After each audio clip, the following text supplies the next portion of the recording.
بیوی بڑی خطرناک چیز ہوتی ہے نا. وائف اور مائک دو ایسی چیزیں ہیں جہاں اچھا اچھوں کی بولتی بند ہو جاتی ہے. ایک مائک ہے اور دوسری وائف ہے. دونوں کے سامنے دنیاوی اعتبار سے تو رستم بہت بڑا پہلوان تھا, بہت کشتی لڑتا تھا. اپنے زمانے میں اس کا کوئی ثانی نہیں تھا, اس کا کوئی ہم پلہ نہیں تھا. رستم بڑا پہلوان تھا. ایک مرتبہ اس کو کہا گیا کہ بھائی آپ اسٹیج پر آ کر دو کلمات کہیں اپنے بھائیوں سے.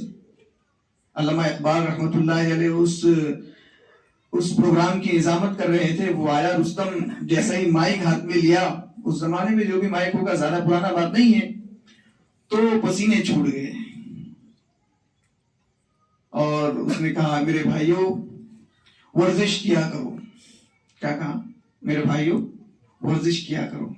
پھر ٹھہرا, بولنا چاہا کچھ لیکن کچھ زبان سے نکلا. پھر کہا میرے بھائیوں ورزش کیا کرو. پھر تیسری مرتبہ کہا میرے بھائیوں ورزش کیا کرو. علامہ اقبال نے کہا بھائی ورزش کیا آگے اور بھی کچھ ہو تو بتا دو.